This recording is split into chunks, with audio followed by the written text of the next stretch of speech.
bring in Lloyd Vance. Does a great job covering the NFL. Also a contributor for the NFL Network. Good follow on Twitter as well. Appreciate him joining us for a couple moments. First and foremost, Happy New Year, my friend. How are you? Happy New Year to you. Glad to talk to you, man. Always good to talk to you. We'll get to the head coaching carousel in a second. Listen, it seems the sentiment with the Philadelphia Eagles and the offense and the offensive struggles of late. Listen, I think there's cause for concern there.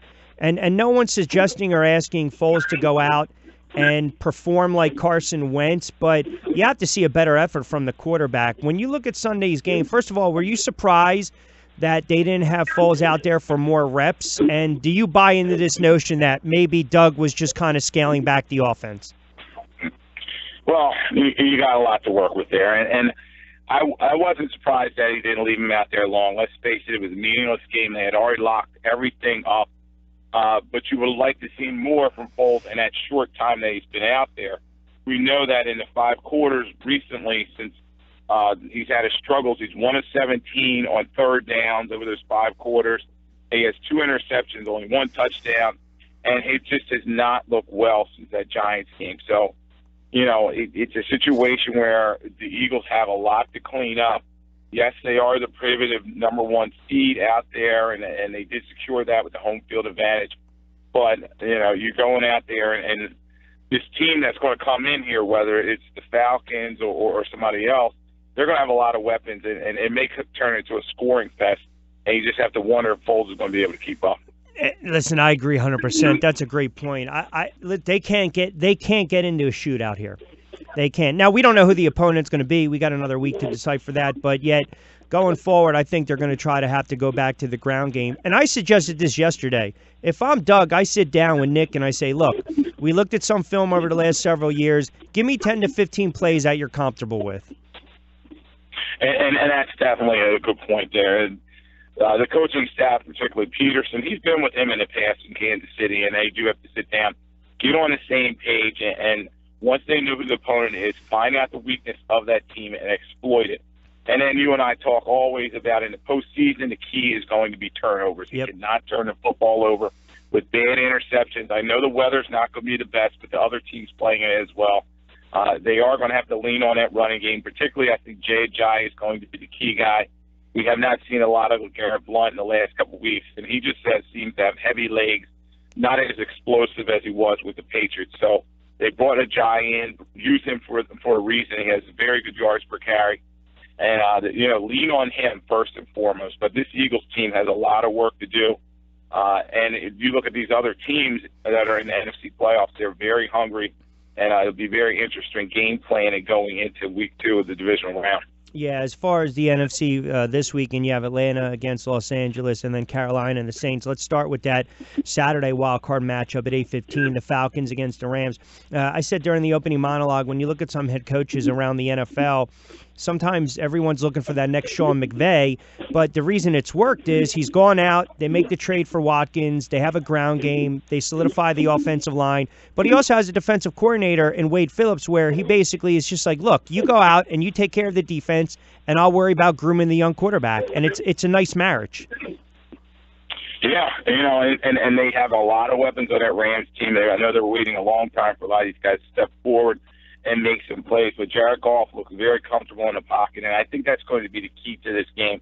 You know, Andrew Whitworth, his great left tackle that came over from the Bengals, doing a nice job protecting him. But he's going to be going against Dick Beasley and Claiborne and some of these other guys in that attacking system that Dan Quinn runs. And they're going to try to get after him and try to knock him off the spot and make him throw some interceptions. But if you're the Rams, you got to first and foremost lean on Todd Gurley, make sure he's running the ball and some draws, some screens, loosen that defense up. So in this one, I fully expect a high-scoring game. What about Carolina and the New Orleans Saints? I mean, you have to go down there and play in that dome. They'll dink and dunk you to death. They can run the football. They have a pretty stout defense. I know the secondary was a little nicked up, but to me that has the makings of a high-scoring affair. It does, and it's going to be indoors, and the Saints, we know what they're going to do. They're going to run Ingram hard up the middle, and they're going to try to get Kamara on the edge, and then try to hit you with Thomas if he's healthy on the outside as well. So Drew Brees, very efficient this year. His completion percentage is very high, around 70%. As you were saying, he's going to hit those short, high percentage passes. And, I fully think that the New Orleans may have the blueprint, though, to shut down the Carolina Panthers. They seem to very frustrate Cam Newton in terms of his passing in the pocket, and they kind of spy him. And their corners do a nice job with Marshawn Lattimore and the other guys out there. So I think New Orleans wins this game, but it could be a close one. Tennessee and Kansas City, that's the first wild card on Saturday. I know Kansas City is a good home team, but I think there's more pressure on Kansas City, because they are at home, but it seems as though I get the sense the Chiefs fan base is, they look at that fast start this year, and then all of a sudden they went back down to reality. And I'm not suggesting Andy Reid's on the hot seat, but I get the sense that they're trying to figure out a way to run Alex Smith out of town. And if he falters and has a bad game, it's only going to give them a little more, some more bullets in the chamber. But I think there's a lot of pressure on Kansas City to not only win this game, but to make a deep run into the playoffs. Yeah, well, you had Pat Mahomes come in and play very well in that last game against Denver Broncos and brought all the people out that already weren't on the Alex Smith bandwagon. So, definitely, Alex Smith is definitely on the hot seat, and I don't know if Andy is per se, but he seemed to run that battle in terms of they got Dorsey out of town. Now Dorsey's with the Browns, their general manager, and Andy stayed in place. So I think Alex Smith, he's going to have to be efficient with the ball. Kareem Hunt has seemed to pick it up these last. I know last week he didn't play much, did score a touchdown, but the weeks prior to that, got over 100 yards and helping lead them to that divisional title. So they're going to try to get the ball first and foremost, Kareem Hunt. They're a little banged up front with a couple of their backup linemen and now in there for that offensive line. But the Chiefs, I fully expect in a home situation, home crowd gets involved, that you see some big plays, particularly from Tyreek Hill. I think his special teams are really going to shine forward. Andy has always had a great job in terms of special teams. So, and Tennessee, let's face it, they've kind of limped in there. Mariota made a big play in terms of keeping the clock moving and so they could win the game to clinch this playoff spot. But right now they're a team. I just don't think they have enough talent to compete with the Chiefs. By the way, has there ever been another quarterback that has, it seems as though for the last 10 years people have been trying to get rid of him than Alex Smith? Yeah, it always seems that way, I don't know what it is. He was the first overall pick in 2005. I know that's going back a ways, but he's just not flashy. I think everybody wants that guy with the big arm. They see the way that Mahomes gets it downfield. He moves around the pocket. He makes big plays. But Smith has done a very good job this year, and it just doesn't seem like the guy. He's a Rodney Dangerfield of quarterback. No respect. All right, two more on the games, Atlanta and the Rams. And, I just absolutely love the fact that they can run the football. I think you can make a case for Gurley as MVP, McVay for head coach of the year, Donald for defensive player of the year. But you just have a feeling that crowd's going to be into it. It's good to see that franchise successful. But Atlanta, to me, it seems as though they've never really gotten it going this year. And I think the Rams might get them at the best time. Yeah, the Falcons have been a very up and down team, very inconsistent. We go all the way back to week one. But, they probably should have lost that game to the Bears, going back all the way to there. And they did pick their season up. The key to me is going to be Matt Ryan. Is he going to protect the football?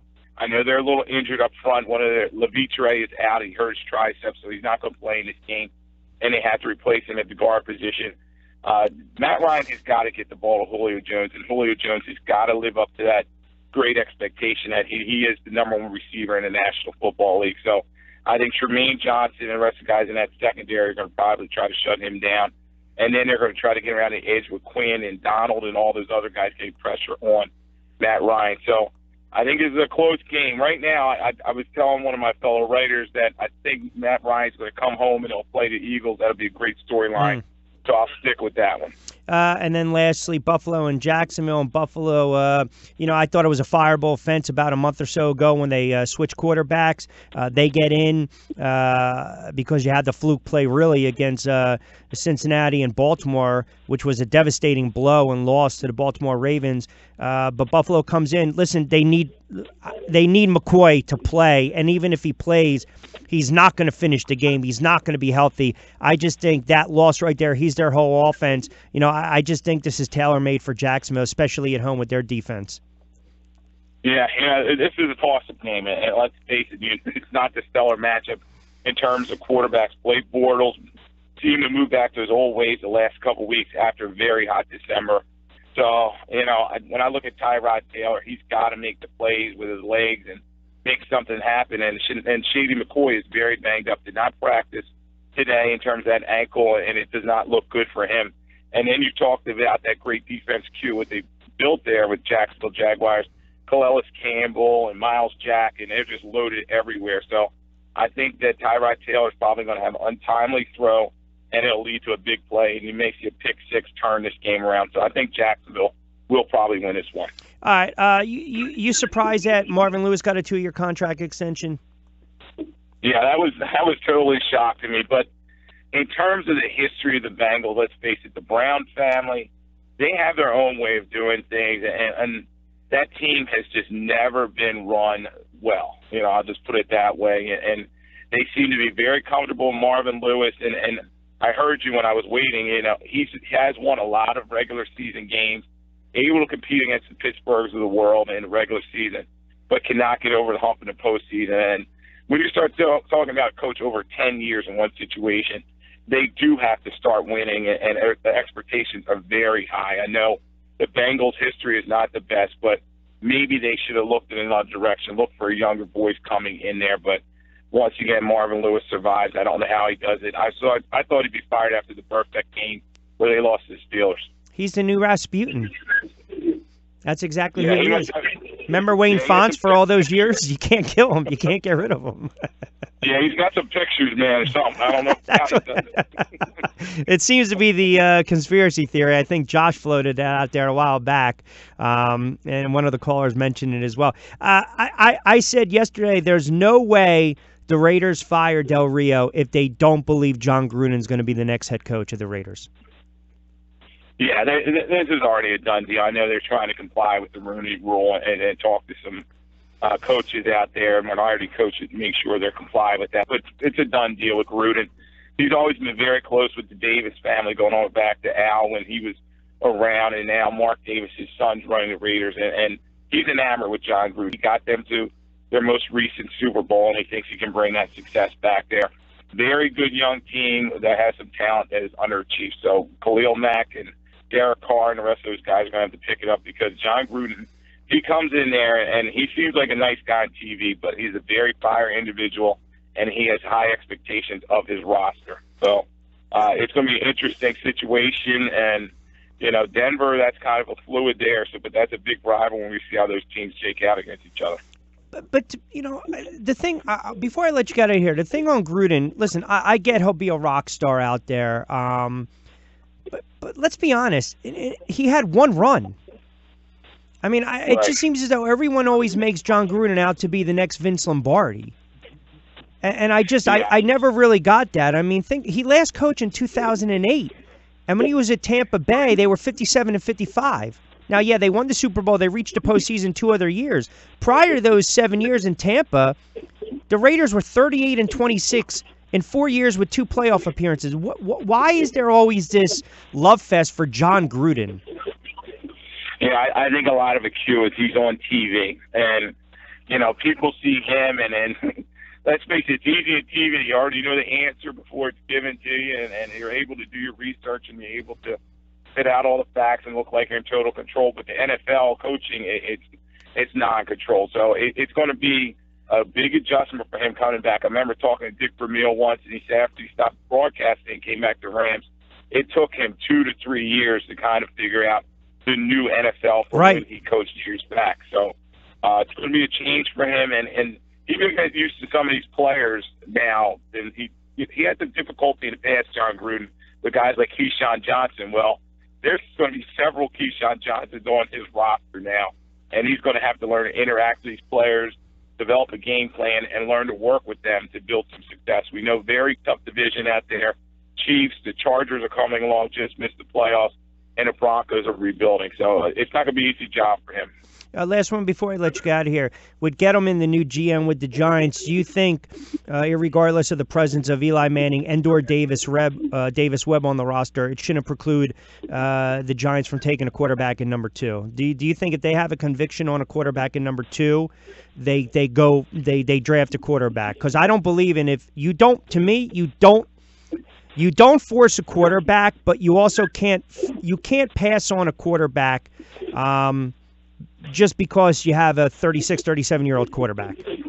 Yeah, it's going to be a very interesting situation. Personally, who Gettleman brings in there, everybody's telling me that he wants an experienced head coach, and that would lean towards keeping Eli and developing a younger quarterback. So I think that is their number one spot on their draft board. They got to get a quarterback, and whether it's Darnold, who did not look good in his bowl game, or Rosen, who I think they're high on, they got to figure out which guy and then do their research and pull the trigger. But we know Eli's not going to be around with only about 2 more years or so, but I think he does stay with the Giants. No, and he's not going to. He doesn't want to mentor anyone, and you know what? Why should he?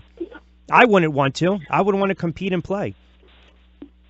Yeah, that's going to be interesting to see if he takes that role on and he's willing to help this team rebuild. They do have a lot of talent there.